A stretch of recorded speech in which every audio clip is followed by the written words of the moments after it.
चलो first question पे आ जाओ। अब थोड़ा सा ना क्वेश्चन ध्यान से पढ़ो। अब वहाँ पे विकसित देश लिखा है कि विकासशील, कौन सा लिखा है?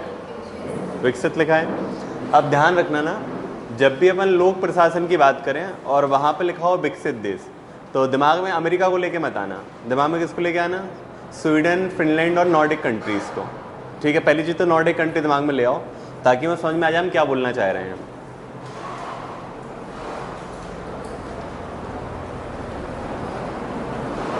बताओ नॉर्वे वगैरह में सबसे अच्छी चीज़ क्या है? मतलब वो तो सबने लिखा ही होगा, 3 क्वालिटी का 30 लिख ली होंगी, बट नॉर्वे वगैरह में सबसे अच्छी चीज़ क्या होता है कि वहाँ पे कभी भी ना गवर्नमेंट बजट को सरपास नहीं करती है, कि जो वहाँ पे फिजिकल लिमिट सेट होती है ना, हमेशा उन पे ही काम चलता है।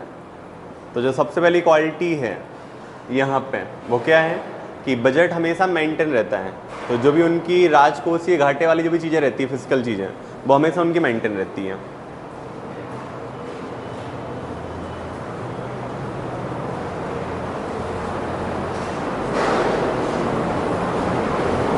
सेकंड चीज़ है तकनीक पे निर्भरता बहुत ज़्यादा है, या टेक्नोलॉजिकल एडवांसमेंट बहुत ज़्यादा है वहाँ पे। अगली चीज़, यहाँ पे एफिशिएंसी या कुशलता बहुत ज़्यादा होती है कि हर चीज़ के लिए फिक्स टाइम पीरियड रहता है, इतने दिन में चीज़ें हो जाएंगी, इतने दिन में वाली प्रोसेस कंप्लीट हो जाएगी। ठीक है, और किसी को एक आध चीज़ और लिखनी हो तो यहाँ पे बेसिकली जो पब्लिक सर्वेंट होते हैं, तो बेसिकली वो जेनरिक ना हो कि स्पेशलाइज होते हैं या एक चीज़ में विशेषज्ञ होते हैं, कि जो भी कार्य करने वाले लोग हैं उनके लिए विशेषज्ञता हासिल है उस चीज़ में।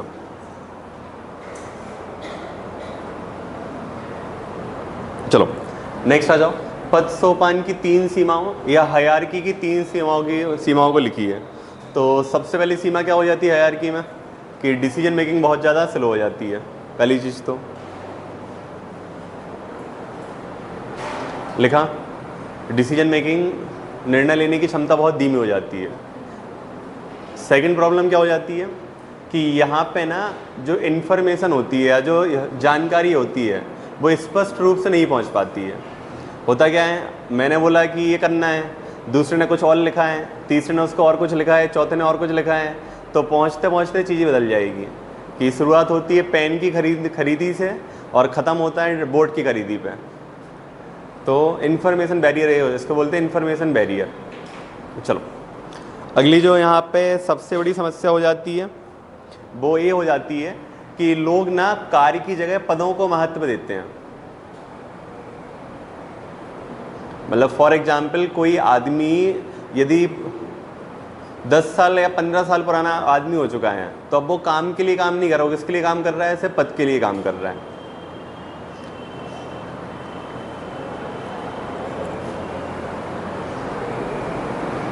लिखा, नेक्स्ट लिख लो।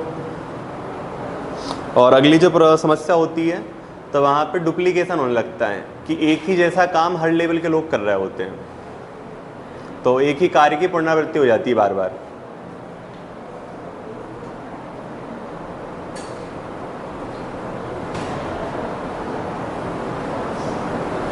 चलो अगला सबने लिख लिया होगा, नियंत्रण के क्षेत्र को परिभाषित कीजिए। रटी रटाई परिभाषा है, बस यहाँ पे एक करो, एक स्क्वायर बना लो। तो 4 एलिमेंट होते हैं एरिया ऑफ कंट्रोल के, एरिया ऑफ कंट्रोल के 4 एलिमेंट होते हैं कि जो इसके 4 मुख्य तत्व हैं। पहला होता है ज्यूरिसडिक्शन या न्याय या तुम्हारा क्षेत्राधिकार।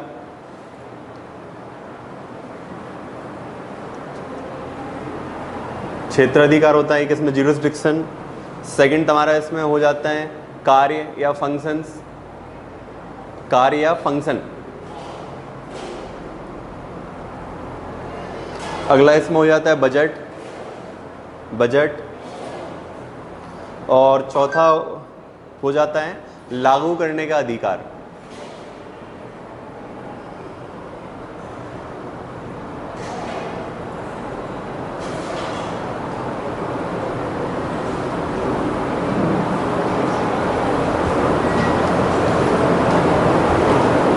ठीक है, और किसी के लिए और एक तरीका तो ये हो गया। दूसरा तरीका क्या हो सकता है कि तुम नियंत्रण के क्षेत्र को परिभाषित करो और उसको क्या दे दो, प्रैक्टिकल टर्म्स में डेफिनेशन। तो सिंपल सा एग्जाम्पल लिख सकते हो कि पुलिस में कोई भी अधिकारी सिलेक्ट होता है पीएससी से, किसके फॉर्म में सिलेक्ट होता है, डीएसपी के रूप में, लेकिन जब वो कार्य करता है तो क्या बन जाता है, एसडीओपी। ऐसे कोई आदमी सिलेक्ट होता है किसके फॉर्म में, डिप्टी कलेक्टर के फॉर्म में, जब कार्य करता है तो क्या बन जाता है, एसडीएम। तो या तो इस फॉर्म में कर दो, दो में से कोई एक तरीका कर लेना, ताकि आदमी समझ जाए कि हाँ प्रैक्टिकल इम्प्लीकेशन पता है। चलो अगले पे आ जाओ। प्रबंधन क्या होता है, तो सबने लिख लिया होगा प्रबंधन क्या होता है, बस डेफिनेशन क्या आगे लिख लो, विश्व बैंक के अनुसार, ठीक है।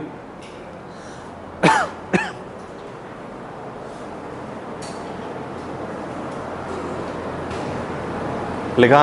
और यदि एक लाइन लिखना चाहो तो प्रबंधन की शुरुआत हमेशा प्लानिंग से होती है और इसका अंत फीडबैक पे हो जाता है। बाकी बहुत सारी स्टेज हैं, 40-50 स्टेज हैं, बस ध्यान इतना रखना है कि स्टार्टिंग हमेशा प्लानिंग से होगी और अंत हमेशा फीडबैक पे होगा।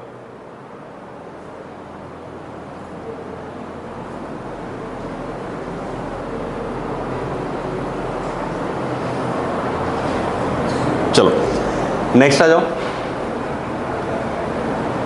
नवीन लोक प्रशासन में 4D, तो सबको 4D पता है, तो बढ़िया वो डब्बा बनाना था और चारों डी को अलग अलग लिख देना था। तो कौन कौन से डी हो गए हैं, डिसेंट्रलाइजेशन, ठीक है, उसके बाद डेलीगेशन, डाइवर्सिटी, और तुम्हारा लास्ट में कौन सा रह गया, डेवलपमेंट, ठीक है, चारों डी लिख लिए। अब अच्छा नहीं पता चारों डी, यार हिंदी में मत पूछना, बड़ी दिक्कत हो जाएगी। डिसेंट्रलाइजेशन को क्या बोलेंगे अपन, विकेंद्रीकरण, ठीक है। डेलीगेशन को तो लिखा ही है अभी अपन ने, प्रत्यायोजन, ठीक है। डाइवर्सिटी,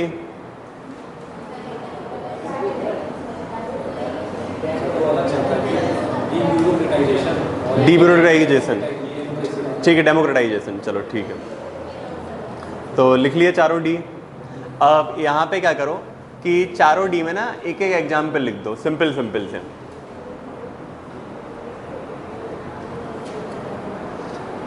जल्दी जल्दी बनाओ, एग्जाम्पल बताओ।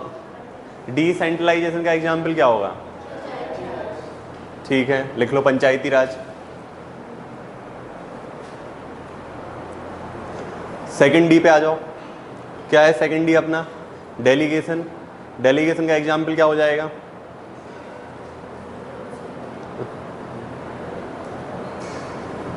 बहुत ही अच्छा यार है, यार इंडिया में तो पता ही है, कहाँ पे डेलीगेशन याद आ रहा है, हाँ, ज्यूडिशरी, न्यायपालिका डेलीगेशन पे तो काम कर रही है कि हर के लिए अलग अलग टाइप के केस बांट दिए हैं। चलो तीसरा डी कौन सा हो गया, कौन सा है तीसरा डी, हाँ, डेमो क्रिएशन, हाँ बताओ। तो डेमोक्रेसी वाले का एग्जाम्पल क्या हो जाएगा, प्राइवेटाइजेशन, लिबरलाइजेशन, ठीक है, थोड़ा प्रैक्टिकल सोचो।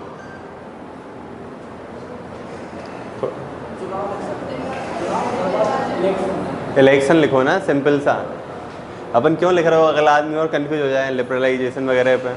चलो चौथा डी कौन सा हो गया, डी ब्यूरोक्रेटाइजेशन। अब इसका एग्जाम्पल क्या लिख सकते हो, पीपीपी प्रोजेक्ट जो होते हैं ना, वो सब इसका एग्जाम्पल हो गए कि हमने क्या किया, बेसिकली प्राइवेट पार्टी को एक अपना आदमी बना लिया है, तो ब्यूरोक्रेसी धीरे धीरे कम होती जाएगी।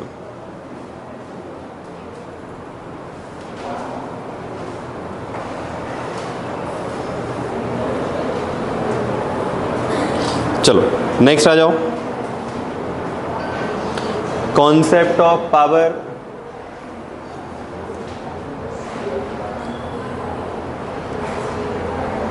शक्ति की संकल्पना को बताइए। तो सबने शक्ति की संकल्पना बता दी होगी, क्या होती है, सबने लिख लिया होगा। अब यहाँ पे ना दो चार चीज़ें हैं जो लिख लो, यदि कभी 5 नंबर के हिसाब से आ जाए। तो पहली चीज़ तो जो शक्ति होती है उसके पीछे हमेशा एक स्रोत या सोर्स होता है, उसका होना जरूरी है।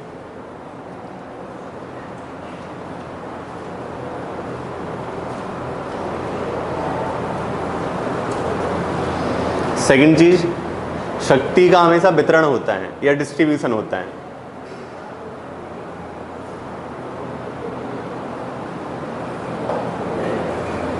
लिख लिया। अगला, ऐसा तुम लोगों ने पढ़ा नहीं पढ़ा अपने एमपीबीएससी का, मैंने नहीं उठाया अभी नोट्स कहीं भी। यहाँ पे टाइप ऑफ पावर दिए नहीं दिए, प्रकार दिए हैं, चलो बस। तो एक दो प्रकार याद रखना कि किस टाइप के होते हैं, लेजिटिमेट कौन सा होता है, कोअर्सिव कौन सा होता है, इस टाइप की चीज़ें। नेक्स्ट आ जाओ, अनौपचारिक सिद्धांत की 3 विशेषताओं को बताइए। अनौपचारिक सिद्धांत की 3 विशेषताएं, तो बताओ अनौपचारिक सिद्धांत की सबसे अच्छी विशेषता क्या होती है? सबसे बताओ, अपन इनफॉर्मल रहना पसंद करते हैं लाइफ में कि फॉर्मल? इनफॉर्मल। इनफॉर्मल रहना पसंद क्यों करते हैं? क्योंकि सिंपल होता है, सिंपलिसिटी होती है। तो सबसे विशेषता ये हो जाती है कि सिंपलिसिटी होती है इनफॉर्मल थ्योरी में।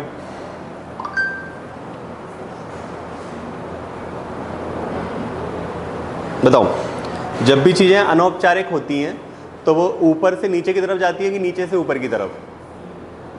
अनौपचारिक होती हैं तो नीचे से ऊपर की तरफ, तो हमेशा बॉटम अप अप्रोच हो जाती है। सेकंड विशेषता ये हो जाएगी।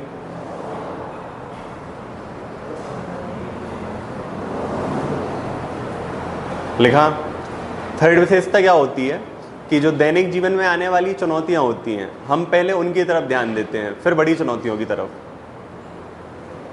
तो जो एवरीडे ऑब्जर्वेशंस हैं उन पे हम काम करते हैं इनफॉर्मल थ्योरी के थ्रू। लिखा। और यदि कभी 5 मार्कर 11 में लिखा आ जाए इस टाइप की चीज़, तो वहाँ पे लिख देना कि अनौपचारिक सिद्धांत जो होता है वो औपचारिक सिद्धांत का क्या होता है? कॉम्प्लीमेंट होता है। तो दोनों एक दूसरे के साथ ही काम कर सकते हैं, अलग अलग काम नहीं कर सकते हैं। ना तो पूरा औपचारिक काम करेगा, ना ही पूरा अनौपचारिक काम करेगा।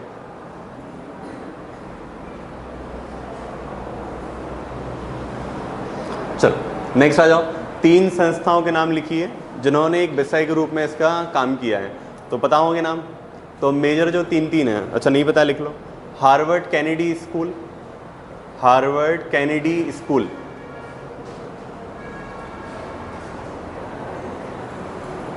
सेकंड है Woodrow Wilson school of public and international affair, Woodrow Wilson school of public and international affair.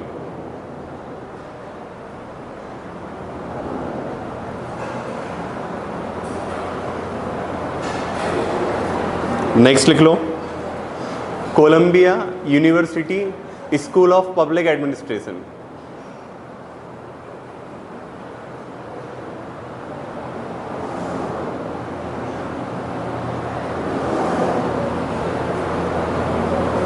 Next का नाम शायद पेपर में पढ़ते हो, जो भी लोग भी इंग्लिश पेपर कहीं पढ़ते हो, दी ब्रोकिंग इंस्टीट्यूट लिख लो। दी ब्रोकिंग्स, BROOKINGS, ब्रोकिंग्स इंस्टीट्यूशन, दी ब्रोकिंग इंस्टीट्यूशन। और इंडिया में कोई वह नहीं है, लेकिन लिखना यदि कोई चाहो तो लिख सकते हो, JNU में डिपार्टमेंट ऑफ पब्लिक एडमिनिस्ट्रेशन है।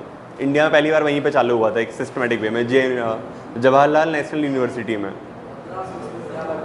कौन सा?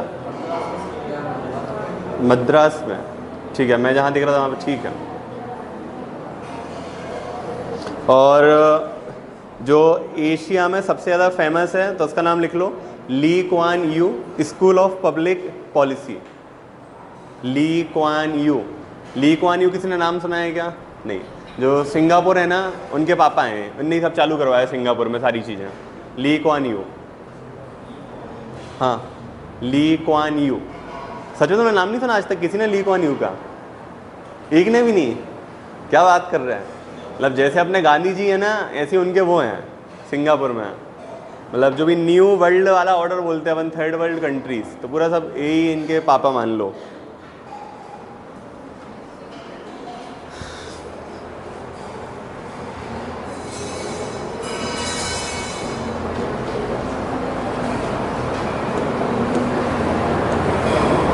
चलो नेक्स्ट क्वेश्चन पे आ जाओ। सत्ता और उत्तरदायित्व के मध्य संबंध का संक्षेप में वर्णन कीजिए। अब यहाँ पे ना एक लाइन में सत्ता दिखानी तो एक लाइन में क्या दिखाना था, उत्तरदायित्व सबसे पहले।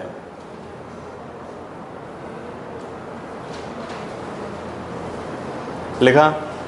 अब संबंध क्या है, तो पहला संबंध तो क्या हो जाएगा कि जो अथॉरिटी होती है वो अपने आप क्या लेके आती है, रिस्पॉन्सिबिलिटी लेके आती है।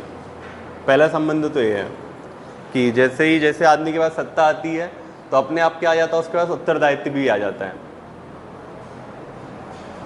ठीक है। सेकंड चीज़ क्या है कि ये दोनों ना अकाउंटेबिलिटी या जवाबदेही को बढ़ावा देते हैं साथ में मिलके।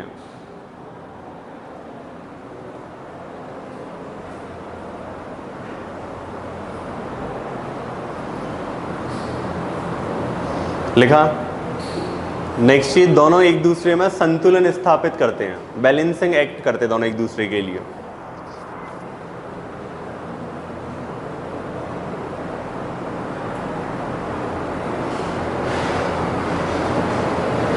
लिखा।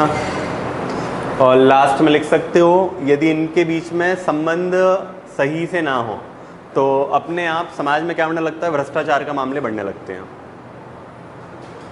तो बस इतना सा लास्ट में कंक्लूजन हो जाएगा।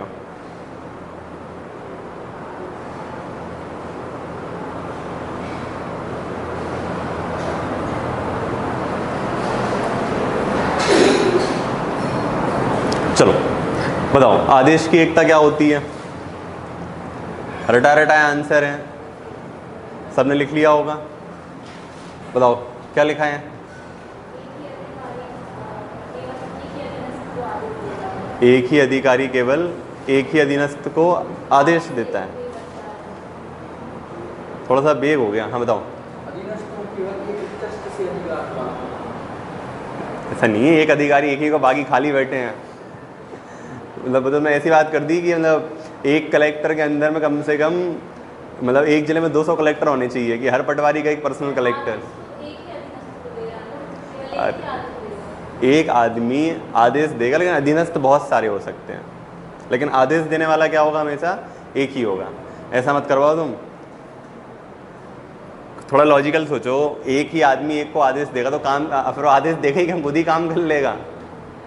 फिर डेलीगेशन की जरूरत ही क्यों पड़ी, यूनिटी ऑफ कमांड क्यों चाहिए? तो ध्यान रखो, यूनिटी इन कमांड का मतलब क्या होता है कि जो ऊपर से ऑर्डर देने वाला है वो सिर्फ क्या होगा, एक होगा, और नीचे फिर हायरार्की बननी चालू हो जाती है, तो ये हो जाती है यूनिटी इन कमांड। ठीक है, तो ये सबने लिख लिया है, क्या समझते हैं? फिर अपन इसका लिखेंगे कि इसकी ज़रूरत क्या होती है। फिर अपन को ये वाली चीज़ यहाँ पर दिखानी है कि आदेश की एकता जरूरी क्यों है, यूनिटी इन कमांड जरूरी क्यों है हमारे लिए। तो सबसे पहली चीज़ क्यों है, उससे कन्फ्यूजन क्या हो जाता है, समाप्त हो जाता है। सेकंड चीज़, हमारे लिए ना तंत्र में प्रॉपर हायरार्की के बारे में पता रहता है कि किसके कौन सा काम करेगा और किसके लिए ऑर्डर देना और किसके लिए काम करना है। लिखा। नेक्स्ट इसका जो बेनिफिट हो जाता है, ये ना प्रशासनिक कुशलता को बढ़ावा देता है।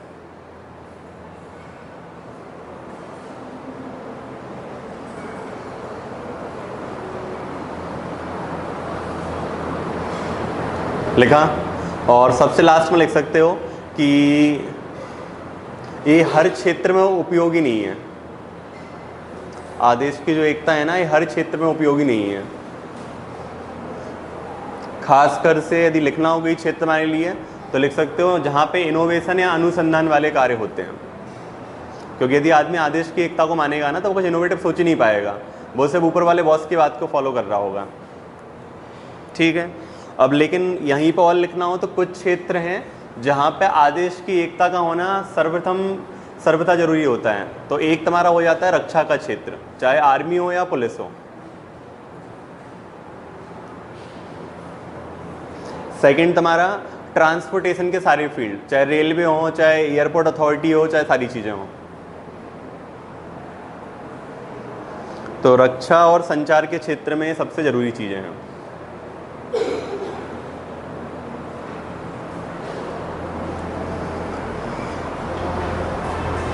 चलो नेक्स्ट आ जाओ। लोक प्रशासन में प्रत्यायोजन की आवश्यकता क्यों होती है? पब्लिक अब फेयर में डेलीगेशन की जरूरत क्यों होती है, तो सबसे पहले अपन एक लाइन में किस पर डिफाइन करेंगे, डेलीगेशन को, कि डेलीगेशन होता क्या है। और यदि डिफाइन नहीं करना है ना, तो ऐसा छोटा सा एक डायग्राम भी बना सकते हो।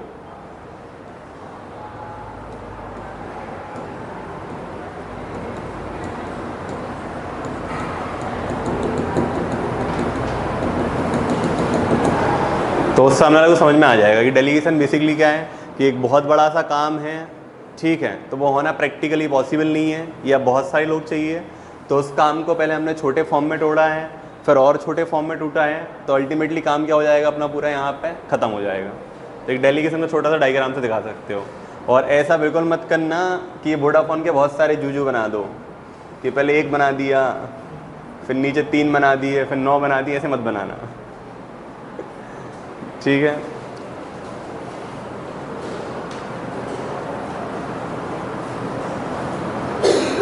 तो बताओ डेलीगेशन की सबसे पहले ज़रूरत क्यों पड़ती है। हाँ हाँ, सबसे पहले वर्कलोड कम करने के लिए, कार्य का बोझ कम करने के लिए, पहले वही लिखना है। फिर अगली चीज़ ज़रूरत क्यों पड़ती है, प्रशासनिक कुशलता या एफिशिएंसी को बढ़ाने के लिए। अगली चीज़, हर आदमी हर चीज़ में विशेषज्ञ नहीं हो सकता है, तो डेलीगेशन क्या करता है, विशेषज्ञता को बढ़ावा देता है, एक्सपर्टीज को बढ़ावा देता है डेलीगेशन।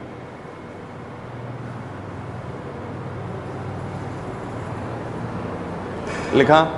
अगली चीज़, डेलीगेशन ना सेंस ऑफ सेटिस्फैक्शन देता है एम्प्लॉय को। हर किसी को ऐसा लगता है कि हाँ मैं भी एक महत्वपूर्ण अंग हूँ अपने ऑर्गेनाइजेशन का, या जहाँ भी मैं काम कर रहा हूँ तो मैं उसका एक महत्वपूर्ण भाग हूँ। वरना उसको क्या लगेगा, बिना कुछ के काम तो चल ही रहा है, तो कुछ मिले या ना मिले क्या ही करना है। अगली चीज़, जो डिसीजन मेकिंग का निर्णय लेने की प्रक्रिया है उसको एक रूप कर देता है।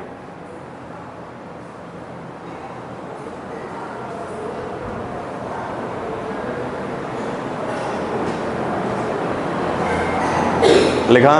और सबसे लास्ट में लिख सकते हो कि लीडरशिप डेवलप करने में हेल्प करता है, कि भविष्य के नेतृत्व की जो आवश्यकता होगी इसकी पूर्ति करना चालू कर देता है।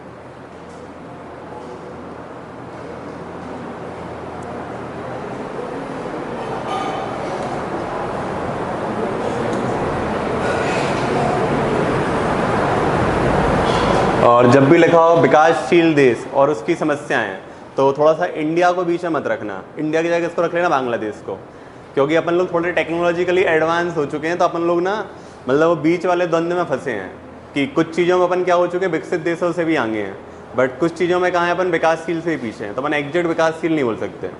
जैसे तुम इंडिया में फाइनेंशियल इंक्लूजन देखो या फिनटेक को देखो, तो अपन पता है डेवलप्ड कंट्री से भी आगे हैं। मतलब यूपीआई जैसे सिस्टम आज यूएस जर्मनी में भी नहीं चल रहे हैं, तो उसमें अपन बहुत एडवांस हैं। लेकिन जब अपन अपने यहाँ पे डिजाइनिंग में जाते हैं, किसी भी चीज़ के इनोवेशन में जाते हैं, तो अपन उसमें बांग्लादेश से ही पीछे हो जाते हैं। तो ध्यान रखना जब भी विकासशील देश वगैरह लिखे हों तो थोड़ा दिमाग में किसका एग्जाम्पल ले लो, बांग्लादेश का, तो थोड़ा प्रॉपर तुम समझ पाओगे। क्योंकि यहाँ पे तुम क्या सोचोगे कि भूमिका में क्या आएगा, एक तरह से टेक्नोलॉजिकल एडवांसमेंट बढ़ाने में, जबकि भारत में ऑलरेडी बढ़ चुका है। चलो तो आ जाओ सबसे पहले, अब बांग्लादेश अपने दिमाग में है।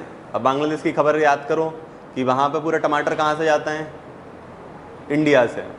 तो पहली आवश्यकता क्या हो जाएगी लोक प्रशासन की, कि पॉलिसी फॉर्मुलेशन के लिए, नीति निर्धारण में, जो सबसे पहली आवश्यकता है।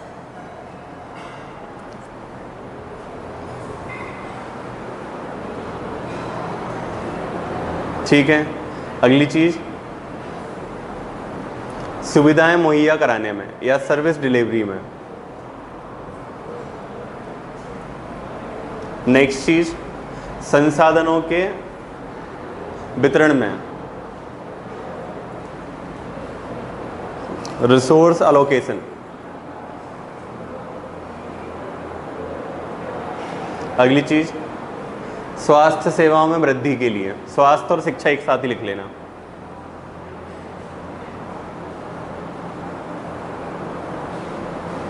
नेक्स्ट, स्थानीय शासन या लोकल गवर्नेंस को बढ़ावा देने के लिए।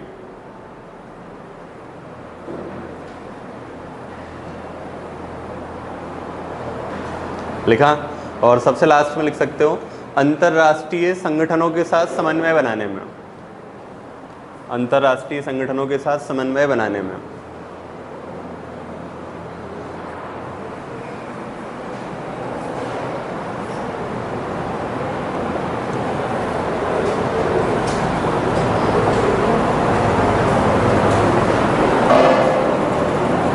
चलो अब हिंदी में नहीं पता, इंग्लिश वाले थोड़ा ध्यान रखना है। इंग्लिश में दो कॉन्सेप्ट होते हैं, एक होता है चेंज मैनेजमेंट, जो क्या लिखा है परिवर्तन का प्रबंध क्या है, और एक होता है चेंज इन मैनेजमेंट।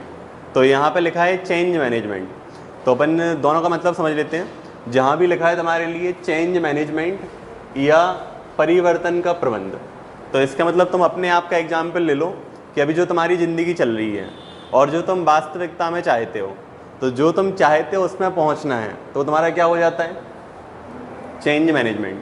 तो किसी भी ऑर्गेनाइजेशन में जो काम चल रहा है, हमने एक टारगेट सेट किया, उस टारगेट को अचीव करना है, और उस टारगेट को हम कैसे अचीव कर सकते हैं, तो उसके लिए अपन क्या यूज करते हैं हमारे साथ परिवर्तन का प्रबंध या चेंज मैनेजमेंट। ये डेली पढ़ रहे हो 4 घंटे हैं, अब लेकिन पढ़ना है कितने घंटे हैं 16 घंटे हैं। तो 16 घंटे पढ़ने के लिए जो जो करना पड़ेगा वो सब क्या हो जाएगा तुम्हारे लिए चेंज मैनेजमेंट। और एक और कॉन्सेप्ट होता है पवेड में जिसका नाम होता है चेंज इन मैनेजमेंट। उसका मतलब क्या है कि मैं 4 घंटे पढ़ रहा हूँ लेकिन मुझे चाहिए 16 घंटे पढ़ने वाला आदमी, तो मैं खुद हट के दूसरे को ले आऊँगा, ठीक है, तो वो होता है चेंज इन मैनेजमेंट। हाँ ये भी अच्छा है मतलब वो कहते हैं ना, मतलब जैसे हम लोग दिल्ली में बातें करते थे यार कि यदि अपन को लग रहा है कि मेंस बहुत अच्छे से लिखना है तो सबसे पहले अपना हाथ तोड़वा लो, फिर उसके बाद कोई एक ऐसा लड़का पकड़ के आओ कि जिसके 2-3 बार से प्री नहीं निकल रहे हो, लेकिन उसका मेंस बहुत अच्छा हो, बढ़िया अपन मेंस में जाके बैठे, बढ़िया वो लिखे जा रहा है तड़ातड़, काम खत्म हो जाएगा। चलो नेक्स्ट आ जाओ। तो भारत में इसकी आवश्यकता क्यों है, तो बताओ भारत में इसकी आवश्यकता क्यों है।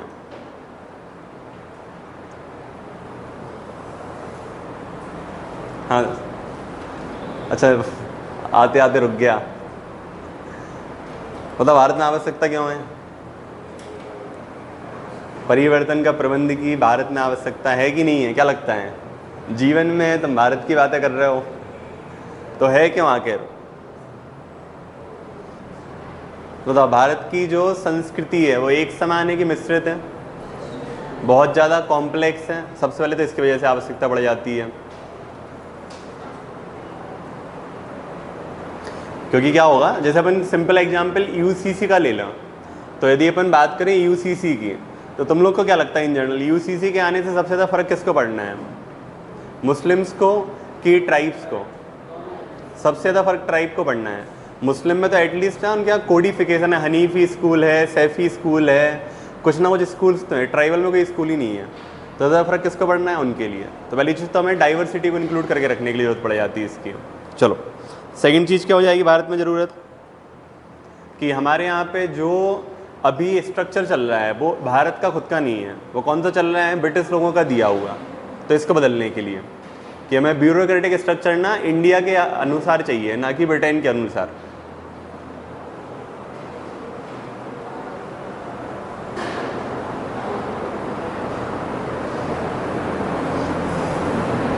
अगली चीज़ क्या लगता है, इंडिया का भी जो ग्रोथ स्केल है वो जो भी अपने 8%, अपन ने भी 7% पे चल रहे हैं, तो ये सस्टेन हो पाएगी कि नहीं हो पाएगी, नहीं हो पाएगी।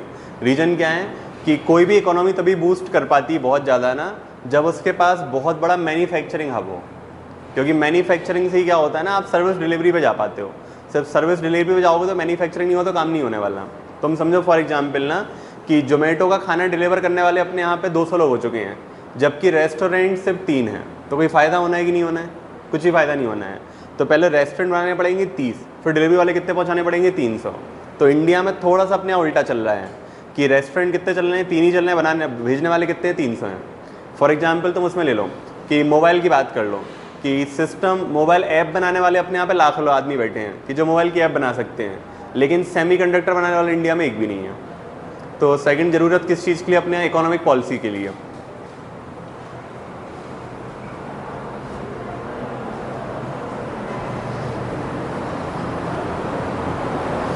अगली चीज़ सांस्कृतिक और सामाजिक बदलाव के लिए, सोशल और कल्चरल शिफ्टिंग के लिए।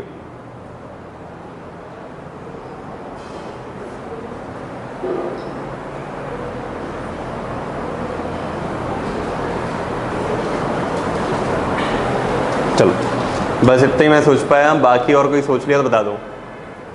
कुछ और किसी ने सोचा अलग? नहीं, दो चार तो ऐसे मुर्दों से बैठे हैं एकदम, बस सांसें फूंक दी जाएं। चलो नेक्स्ट आ जाओ। लोक प्रशासन के मानवतावादी सिद्धांत को संक्षेप में बताइए। अब यहाँ पे स्टार्टिंग ऐसी एक लाइन से कर देना कि मानवतावादी सिद्धांत क्या बोलता है कि लोक प्रशासन के केंद्र में हमेशा कौन होता है? मानव। तो जो भी काम होंगे हमेशा वो मानव के अनुसार या मानव की इच्छा के लिए किए जाएंगे। और थोड़ा बहुत इनोवेटिव करना चाहो तो ऐसा बना सकते हो, मतलब मैन की जगह ह्यूमन लिख देना, एक सर्कल बना के और चारों तरफ क्या लिख देना? एडमिनिस्ट्रेशन। तो बस इतना सा इसका कहानी हो गई है। अब बताते जाओ सिद्धांत क्या क्या होंगे, सब रटे पड़े बैठे हो। चलो एक एक सिद्धांत करते हैं, बताओ संक्षेप में बताइए। एल्टन म्यू का सिद्धांत लिख दिया, कॉलविक का सिद्धांत लिख दिया, दो हो गए। ठीक है, कुछ अलग? ठीक है, दो चीज़ हो गई। एक्सपेरिमेंट का कंक्लूजन लिख दिया, चलो सेम टू सेम। चलो इन तीन के अलावा और कुछ? तीन के अलावा और कुछ चौथा? नहीं, कुछ भी नहीं लिखा। चलो लिखो।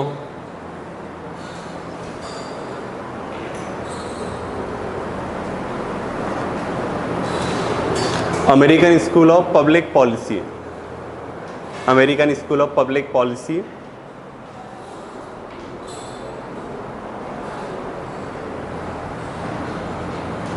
तो इसने तीन चार बातें बोली हैं जो बाकी सिद्धांतों में ऑलमोस्ट कवर हैं या नहीं है पता नहीं है, बाकी इसकी थोड़ी सी इनोवेटिव चीज़ें हैं। तो इसने बोला है पहली चीज़ तो क्या होना चाहिए कि जो भी अपन लोक प्रशासन काम करें वो हमेशा ना इथिकल और वैल्यू बेस्ड होना चाहिए, मूल्यों और नैतिकता पर आधारित होना चाहिए। एक चीज़ इन्होंने ये बोली है।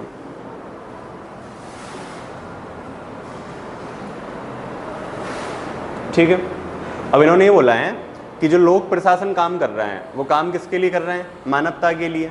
लेकिन काम करने वाले लोग कौन हैं? खुद मानव हैं। तो सबसे पहले उनका भला करना है, तब वो दूसरों का भला कर पाएंगे।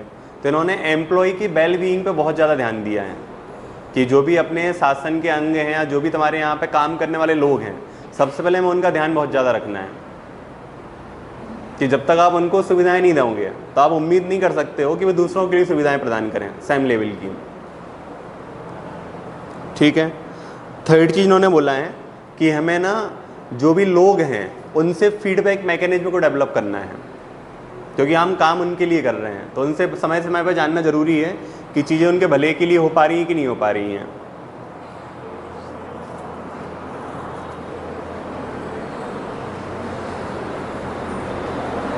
और लास्ट में इन्होंने क्या बोला है कि जो मानवतावादी सिद्धांत है ये संकुचित नहीं हो सकता है, तो ये कंटिन्यूसली अपने आप को इम्प्रूव करता रहता है।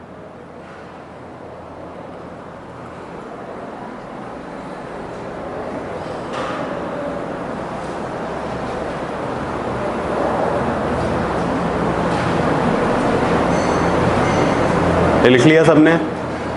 और मानवतावादी सिद्धांत का तुम्हें यदि एग्जाम्पल देना हो तो एमपी गवर्नमेंट की स्कीम तुम डाल सकते हो। कौन सी डाल सकते हो? सीखो कमाई योजना या जन सेवा मित्र?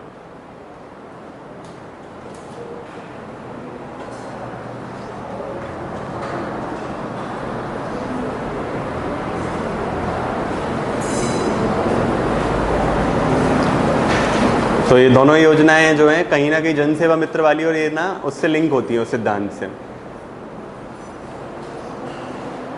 चलो नेक्स्ट आ जाओ। नवीन लोक प्रशासन के विकास पर प्रकाश डालिए। तो बढ़िया प्रकाश डाल दिया होगा सबने, एकदम घसा पिटा लिखा होगा 1960 और 70 के दशक में होना चालू हुआ, ऐसे लिखा है। ठीक है, थोड़ा सा अपन आंसर लिखना वही है, बस इसको अपन हेडिंग के फॉर्म में लिख देंगे। तो पहली हेडिंग क्या हो जाएगी आपकी, टाइम पीरियड। तो भी टाइम पीरियड क्या हो जाएगा, 1960, 70, 80 का दशक। ठीक है, सेकंड हेडिंग हो जाएगी, इंटेलेक्चुअल्स को हिंदी में क्या बोलते हैं? अच्छा, हाँ, तो बौद्धिक व्यक्तियों द्वारा प्रारंभ, या इंटेलेक्चुअल्स ने इनको स्टार्ट किया है, आम आदमी द्वारा स्टार्ट नहीं किए गए थे। और जो मैन इनके कर्ता धर्ता थे वो थे Herbert Simon. Herbert Simon, Herbert Simon, SIMON। Simon नहीं है, सिमोन है। हर्बर्ट सिमोन लिख लिया। चलो नेक्स्ट, इनकी जो उत्पत्ति हुई है वो आपके सिविल राइट मूवमेंट से चालू हुई है, कि जो 1960 और 70 में सिविल राइट मूवमेंट चले थे वो इनकी उत्पत्ति के कारण थे।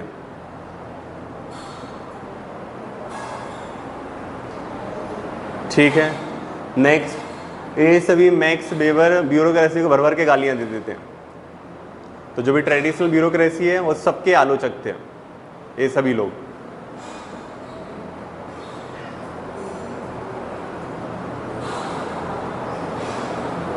ठीक है, नेक्स्ट चीज,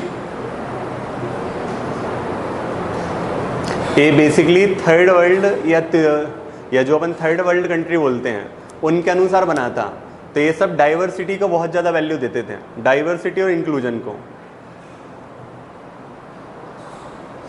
इसी टाइम पे तो मैं याद होगा कि US में पुलिस और आर्मी में सिख लोग को आना अलाउ किया, सेक्टेरियन चीज़ें पहन के आ सकते थे। इसी टाइम में फ्रांस ने पब्लिक प्लेसेस में बुर्के पे बैन लगाया। ये सब उसी टाइम की चीज़ें हैं।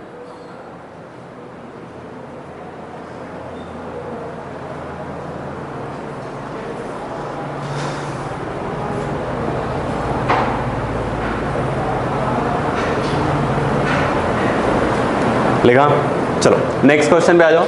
नवीन लोक प्रबंधन की विशेषताओं पर प्रकाश डालते हुए भारत में लोक प्रबंधन की समस्याओं का उल्लेख कीजिए। तो सबसे पहले अपन क्या करेंगे, यहाँ पे न्यू पब्लिक मैनेजमेंट हमारा, इसको डिफाइन कर देंगे। तो मैं NPM को सबसे पहले एक लाइन में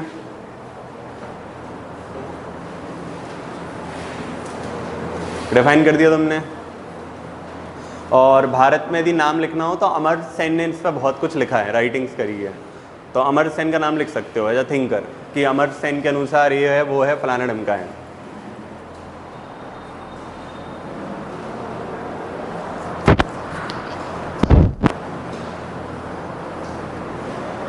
चलो, तो नवीन लोक प्रबंधन की मुख्य विशेषताएं, सबसे पहले तो मार्केट ओरिएंटेशन था, या वही उदारीकरण मार्केट की तरफ, जो पहली विशेषता है। अगली विशेषता विकेंद्रीकरण या डिसेंट्रलाइजेशन।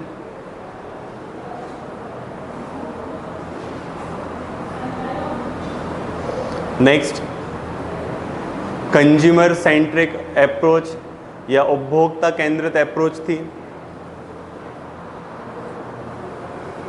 नेक्स्ट, जो भी सरकारी कार्य थे उनको प्राइवेट क्षेत्र को देना चालू हो गया था। बेसिकली प्राइवेटाइजेशन लिख सकते हो उसके लिए। ठीक है, अगला, कि जो सरकार की तरफ से सोशल वेलफेयर था, अब वो सरकार ना करके सरकार NGO के माध्यम से कराना चालू कर दिया है सरकार ने। तो जो सोशल वेलफेयर है वो सरकार का रोल ना होके किसका रोल हो चुका है, प्राइवेट सेक्टर का हो चुका है। और इंडिया के कंटेक्स्ट में लिखना चाहो तो यहीं पे एग्जाम्पल लिख देना, corporate social responsibility, CSR।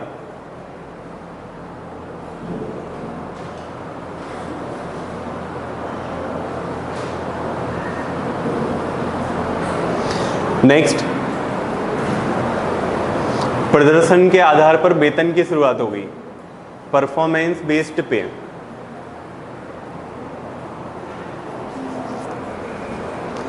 India में बहुत ज़्यादा इस पे काम नहीं हुआ है, बट सबसे ज़्यादा इसमें काम हुआ है साउथ अफ्रीका में। तो साउथ अफ्रीका में जो गवर्नमेंट एम्प्लॉय की सैलरी होती है वो शुरू के 5 साल तक सबकी फिक्स रहती है। 5 साल बाद ना आपको जो सैलरी मिलती है, जैसे फॉर एग्जाम्पल मेरी सैलरी 1 लाख है, तो 50,000 फिक्स मिलेंगे और 50,000 मिलेंगे परफॉर्मेंस के बेस पे।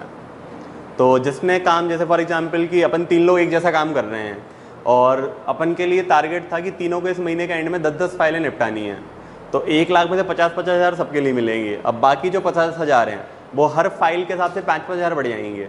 तो फॉर एग्जांपल यदि किसी ने 2 फाइलें निपटाई हैं, उसकी सैलरी कितनी आएगी? 60 हज़ार, और मैंने 16 फाइलें कर दी हैं, तो मेरी सैलरी क्या हो जाएगी कि 50 हज़ार वो और अगली फाइलों की 30 हज़ार और एक्स्ट्रा। तो साउथ अफ्रीका में परफॉर्मेंस पे सिस्टम है, लेकिन इंडिया में इसका उल्टा है। शायद पेपर में पढ़ा हो कि हर साल यूनियन गवर्नमेंट ना 15-20 IRS, 4-5 IAS, 2-4 IPS को वॉलेंटरी रिटायरमेंट दे देती है, फोर्स रिटायरमेंट कर देती है। तो अपने यहाँ पे उल्टा सिस्टम चल रहा है कि काम नहीं करते उनको भगा दिया जाता है 20 साल का उनका रिव्यू होके डिपार्टमेंटल।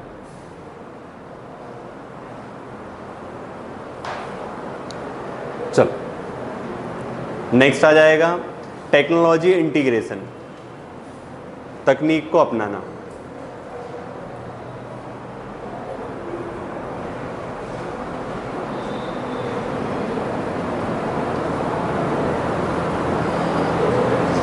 अब आ जाओ भारत में लोक प्रबंधन की समस्याएं। तो सबसे पहले तो इसने समस्या क्या की है कि भारत में ना इनइक्वालिटी को बढ़ा दिया है या असमानताओं को बढ़ावा दिया है, जो भारत में सबसे बड़ी समस्या हो जाती है। सेकंड चीज, भ्रष्टाचार को बढ़ावा मिला है।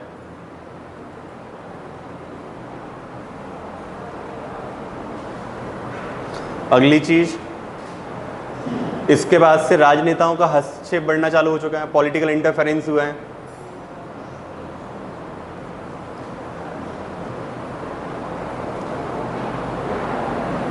अगली चीज कि जो भी हमारे यहाँ पे कार्य करने वाले लोग हैं उनके पास उतनी योग्यता नहीं है, उतनी क्षमताएं नहीं है।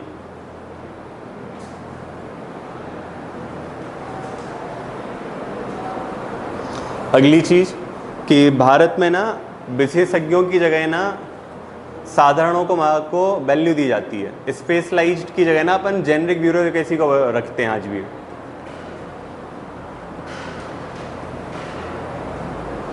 और इसका परफेक्ट एग्जाम्पल लिखना चाहो, मतलब मत लिखना पेपर में, भावना हाथ हो जाएंगी। मतलब मैं जहाँ से भी पढ़ रहा था इसमें, तो वहाँ पे परफेक्ट एग्जाम्पल लिखा था RBI गवर्नर। तो उसमें ऐसा लिखा था कि सोचो 140 करोड़ की जनसंख्या के बाद भी हमारे पास एक भी इकोनॉमिस्ट नहीं है जो RBI चला पाए। तो RBI कौन चला रहा है? हम एक IAS से चलवा रहे हैं। तो बोले सोचो इससे बड़ा मतलब ढक्कन वाली चीज़ क्या हो सकती है अपने साथ, कि जो पूरी आपकी फिजिकल पॉलिसी बना रहा है वो एक जर्नलिस्ट बना रहा है, ना कि कोई स्पेशलाइज्ड बना रहा है। और उसमें ऐसे ही लिखा था कि जबकि नीति आयोग जो छोटे छोटे पेपर, रिसर्च पेपर भी पब्लिश कराती है, तो उसमें इंडियन इकोनॉमिक सर्वे के ऑफिसर्स को लगाती है कि जब आप छोटी सी कोई चीज़ फॉर्मुलेट कर रहे हो तो वहाँ पे स्पेशलिस्ट हैं, और पूरी पॉलिसी के लिए कौन है आपके पास? जर्नलिस्ट है। लेकिन लिखना मत, दिक्कतें हो जाएंगी। चलो नेक्स्ट आ जाओ। अगली चीज़ भारत में दिक्कत है इसके साथ कि अपने यहाँ पे ना संसाधनों का अभाव है, और इसकी वजह से संसाधन और कम होते जाते हैं।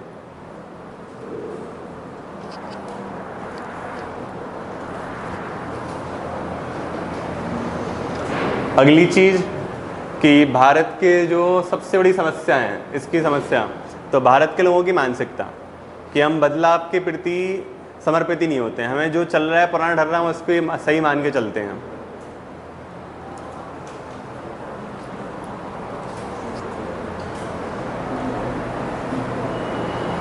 सिंपल सा एग्जाम्पल अपन ही ले लेते हैं यार, अपन उस मेंटलिटी पे। यदि कोई आदमी दुबला पतला है और कोई उससे बोले तुम बहुत ही पतले हो, तो ये नहीं बोलता है कि मैं मेहनत नहीं कर सकता हूँ, क्या बोलता है? मुझे लीन बॉडी पसंद है। कोई आदमी है जिसकी हेल्थ बहुत ज़्यादा है, तो उसको कमेंट करोगे तो ये नहीं बोलेगा कि मैं फिट होना है, वो क्या बोलेगा कि मैं ऐसा होना ही चाहता हूँ, मुझे ऐसे ही अच्छा लगता है, थोड़ा कूल लुक लगता है अपने आप में। तो अपन लोग बदलते नहीं हैं, जो चल रहा है उसको अपना लेते हैं बढ़िया, एकदम हंसी खुशी।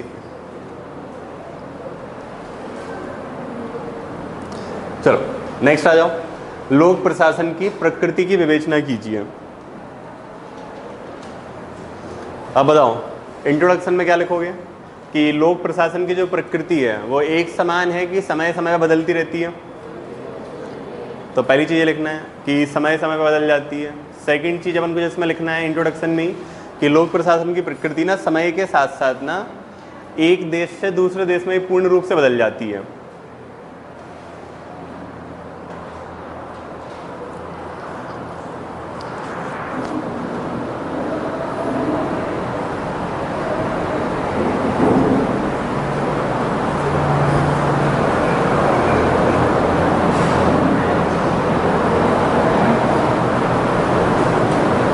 लिखा।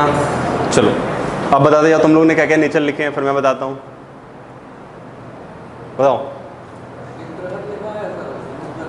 क्षेत्रगत और स्वरूपगत।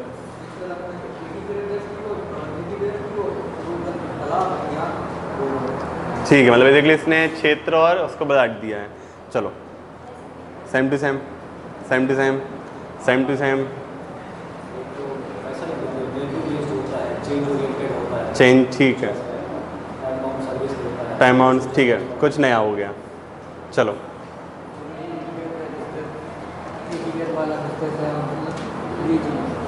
ठीक है। चलो इन जनरल सबका एक जैसे ही चल रहा है, कुछ थोड़ा बहुत अलग हुआ, मतलब मेरा भी ऐसे ही चल रहा है, मैं इसलिए कह रहा हूँ।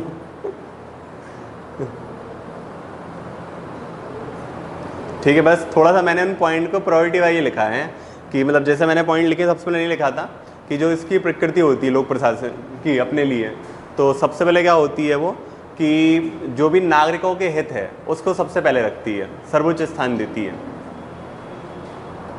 क्योंकि काम नागरिकों के लिए करना है तो सबसे पहले क्या होंगे, पब्लिक इंटरेस्ट होगा।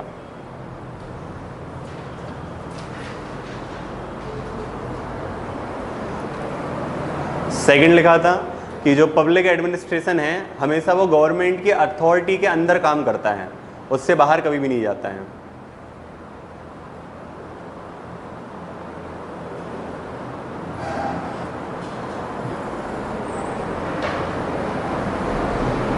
थर्ड चीज़ मैंने कॉपी करी है कहीं से, तो उसमें ऐसा लिखा है बेसिकली कि जो भी अपने यहाँ पॉलिसी फॉर्मुलेशन का काम होता है वो हमेशा किसका होता है, ध्यान रखना, पब्लिक एडमिनिस्ट्रेशन का काम पॉलिसी फॉर्मुलेशन नहीं होता है, वो हमेशा क्या होता है, पॉलिसी इम्प्लीमेंटेशन।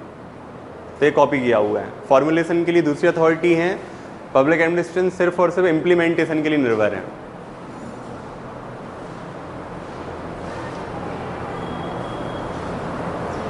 लिखा। अगली चीज, पब्लिक एडमिनिस्ट्रेशन ना रूल ऑफ लॉ को बढ़ावा देता है, क्योंकि एक निश्चित नियम कानून में काम करता है तो अपने यहाँ न्याय का शासन या रूल ऑफ लॉ को बढ़ावा देता है।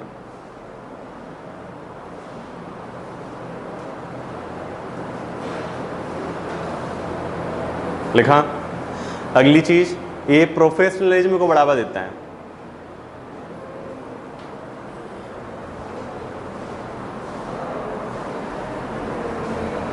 अगला मतलब ऐसा जरूरी नहीं है लिखना, लेकिन लिख देंगे अपन, अच्छा लगेगा कि बेसिकली जो लोक प्रशासन होता है ना वो वैल्यू न्यूट्रल होता है, वो उदासीन, मतलब उदासीन बोलेंगे, न्यूट्रल को क्या बोलेंगे, तटस्थ होता है, उसको फर्क नहीं पड़ता है पक्ष और विपक्ष की चीज़ों से।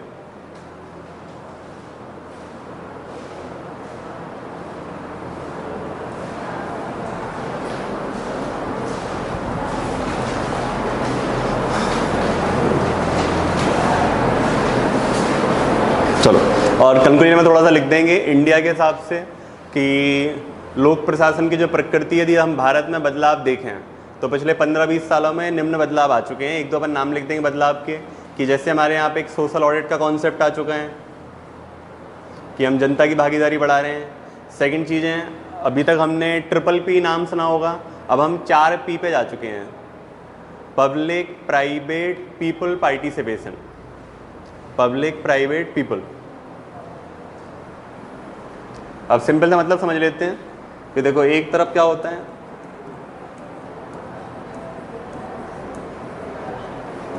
तो बताओ जो भी पब्लिक होता है यहाँ पे पब्लिक, तो वो पब्लिक अपन पब्लिक हैं कि सरकार है, सरकार है। ये प्राइवेट एक आदमी है कि एक कंपनी है, एक कंपनी है, तो यहाँ पे सरकार ना और एक कंपनी मिलके काम करती है। लेकिन 4P में क्या होता है कि सरकार भी है, कंपनी भी है, और यहाँ पे सामान्य लोग आ चुके हैं, पीपल आ चुके हैं। नाम सुना होगा कि आजकल रोडें बनती हैं जन भागीदारी से, नाम सुना था कुछ क्या, कि कुछ भी रोड बननी है, या तुमने सुना होगा कि आजकल सरकार कॉलोनी काटती है तो किसानों से ज़मीन ले लेती है, फिर किसानों को डेवलप करके प्लॉट दे देती है, उसको लैंड पूलिंग बोलते हैं अपने यहाँ पे। तो ये सब किसके एग्जाम्पल हैं, 4P के, कि बेसिकली क्या है कि वहाँ पे घर बनाने की परमिशन किसने दी है, सरकार ने। बनाया किसने है, एक प्राइवेट कंपनी ने, और लेकिन उसमें मालिकाना हक किसको मिला है, एक आम आदमी को। तो ये सब 4P के एग्जाम्पल हो जाते हैं। जैसे रिसेंटली यदि किसी ने सुना हो कि अदानी जो है वो धारावी को रीडेवलपमेंट प्रोजेक्ट लिया अदानी ने, तो उसने क्या बोला है कि जो भी ये ज़मीन है तो इसको हम पूरा लेंगे, बड़ी बड़ी हाई राइज मल्टी बनाएंगे, लोगों को फ्लैट दे देंगे। तो उसमें सरकार की भागीदारी क्या हो गई कि ज़मीन किसकी थी? सरकार की। पट्टे किसके पास थे? लोगों के पास। और पैसा कौन लगा रहे हैं? अदानी। तो ये सब तीनों मिले तो इसको बोलते हैं 4P model. Indore green bond लिख सकते हो, वो तुम्हारे चारों का एग्जाम्पल है। चलो नेक्स्ट आ जाओ। लोक प्रशासन के नौकरशाही सिद्धांत की आलोचनात्मक व्याख्या कीजिए। तो सबसे पहले तो अपन लिखना चालू कर देंगे कि ये जो सिद्धांत है किसने दिया था? मैक्स वेबर ने दिया था। ठीक है, ये अपन पूरी राम कहानी लिखेंगे। फिर अपन लिखेंगे इस सिद्धांत की विशेषताएं या इसके सकारात्मक पक्ष। तो बेसिकली मेरे हिसाब से विशेषताएं लिख देना कि इसकी विशेषताएं क्या क्या थी।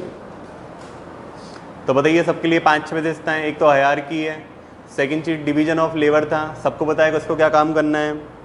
अगली चीज नियम कानून में बंधे हुए काम होते थे। नेक्स्ट कि जो भी यहाँ पे लोगों की नियुक्ति होती है वो किसके आधार पे होती है? मेरिट के आधार पे। अगली चीज यहाँ पे ना कैरियर सिविल सर्वेंट का कॉन्सेप्ट होता है कि आदमी एक निश्चित एज में आएगा और एक निश्चित एज में रिटायर्ड होगा और उसको जिंदगी भर एक जैसा काम करना है। चलो फिर आ जाएंगे अपन इसकी कमियों पे। तो इसकी कमियां क्या हैं?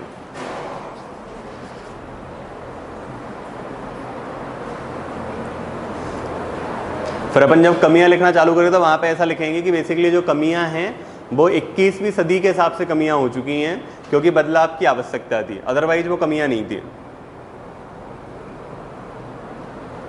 तो सबसे पहली कमी क्या है इसमें? रिजिडिटी या कठोरता।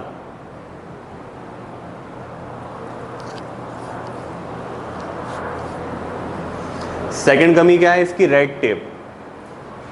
रेड टेप है जो बोलते लाल फीता शाही। सबको मतलब पता है लाल फीता शाही का।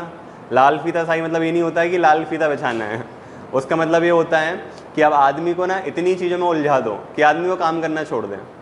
फॉर एग्जाम्पल जैसे तुम देखो कि वोटर आईडी कार्ड की बात करो कि तुम्हारा वोटर आईडी कार्ड बनना अब कठिन हो चुका है कि आसान हो चुका है?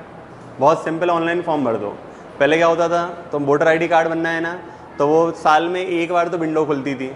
अब तुम वहाँ पे जाओगे, अपना BLO ढूंढोगे, उससे फॉर्म लोगे, फिर फॉर्म जमा करोगे, फिर वो कहेगा कि तुमने फॉर्म में पापा का नाम जो लिखा है वो अलग लिखा है उसमें। तो दुनिया जान के चक्कर है। तो लाल फीता शाही मतलब क्या होता है कि एक सामान्य कार्य को ना इतना कठिन बना दो कि लोग उससे दूर भागने लगे। चलो नेक्स्ट आ जाओ। अगली चीज एम्पैथी सिंपैथी जैसे कोई कॉन्सेप्ट ही नहीं थे। सहानुभूति समानुभूति जैसी कोई चीजें नहीं थी इसमें।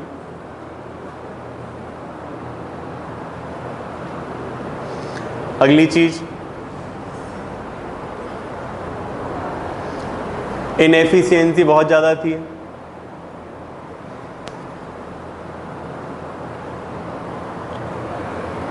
नेक्स्ट चीज फॉर्मेलिटी पे बहुत ज़्यादा ध्यान दिया जाता था। फॉर्मेलिटीज पे बहुत ज़्यादा ध्यान दिया जाता था। और सबसे बड़ी चीज़ कि जवाबदेहिता जैसी कोई चीज़ ही नहीं थी, सब एक दूसरे पे चीज़ों को डाल देते थे।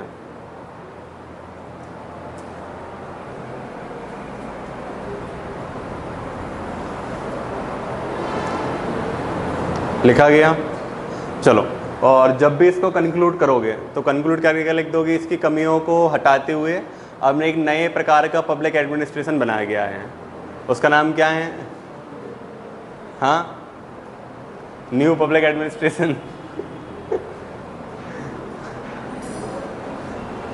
हाँ,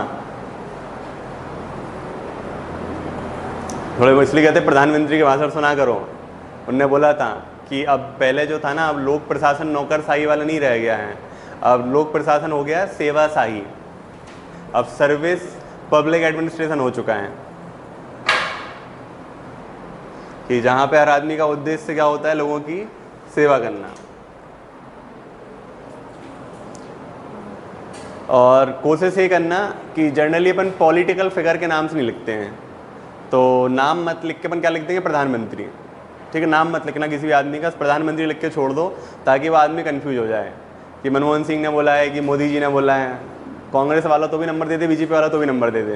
तो नाम मत लिखना सिर्फ कि प्राइम मिनिस्टर ने अपनी स्पीच में बोला था कि अब मैक्स वेबर की जगह हम किसको लेके आएंगे, सर्विस बेस्ड ब्यूरोक्रेसी को।